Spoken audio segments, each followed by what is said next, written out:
The defense headquarters has alleged a plot by terrorists and other insurgent groups operating in the northern region of the country to recruit men, women, especially children, and use them as soldiers in battlefields across Nigeria. Speaking at the defense headquarters by a weekly press briefing this Thursday in Abuja on the recent mass abduction of children and internally displaced persons by gunmen in Borno, Kaduna, and Sokoto states, the Director of Defense Media Operations, Major General Edward Buba, said these terrorist groups have suffered major military losses in the last few months, while the killings of scores of their commandants and foot soldiers, prompting the desperate need to rebuild their numbers through targeted kidnappings and abductions. Let's now join Clevius Gloria Atta for details. In the last 10 days, nearly 700 people have been abducted by gunmen in Borno, Kaduna, and Sokoto State, according to a report by Amnesty International. On 3rd March 2024, suspected Boko Haram fighters abducted scores of internally displaced persons from some IDP camps in Gamboru, Ngala, Borno State. On March 7, at least 287 students and their teachers were abducted by gunmen in Kuriga, Kaduna State. Hundreds of attackers arrived at the school on motorbikes before seizing students and teachers and taking them into the bush. On 9th March, 15 students at an Islamic school in Sokoto were abducted by gunmen who have made demands for ransom.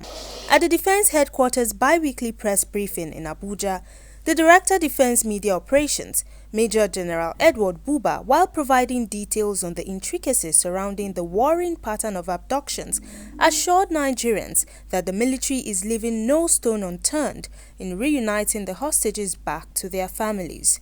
No doubt, this is a difficult situation, but not one that is insurmountable. The hostage situation is an extremely sensitive one, which unfortunately is not unprecedented in the history of the ongoing war. The hostages are being held in locations that are difficult to get to, but not out of reach. The situation is, however, indicative of the desperation of these terrorists to avoid troops' onslaught by all means.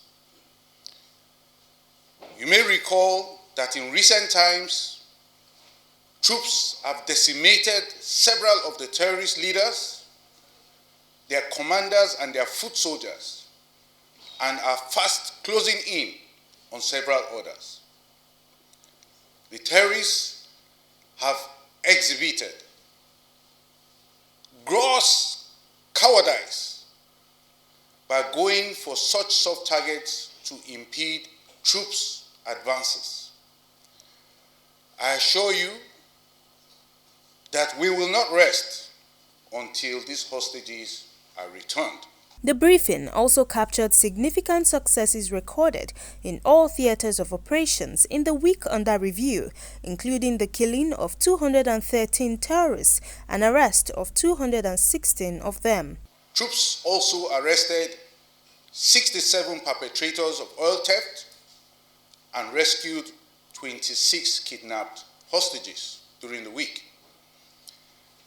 In the South-South, troops denied the oil theft of over 1.5 billion naira within the week.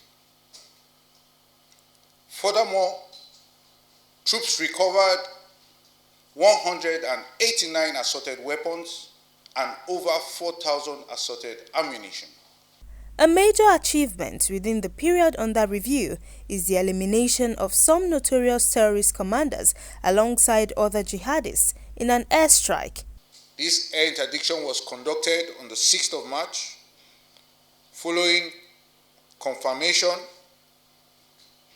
of terrorist activities at the location, which belonged to the terrorist leader Alleges Nashama and Jamu Smoli enclaves in Bini Magaji and Maradu local government area of Zamfara State. Locations were subsequently acquired and attacked with cannons and rockets, killing the terrorists and destroying their infrastructure. The defense headquarters urged citizens to resist the temptation to celebrate posts from terrorists and enemies of the state, but rather support the armed forces in its quest to restore normalcy back to the country. Gloria Atta reporting for Clearview News.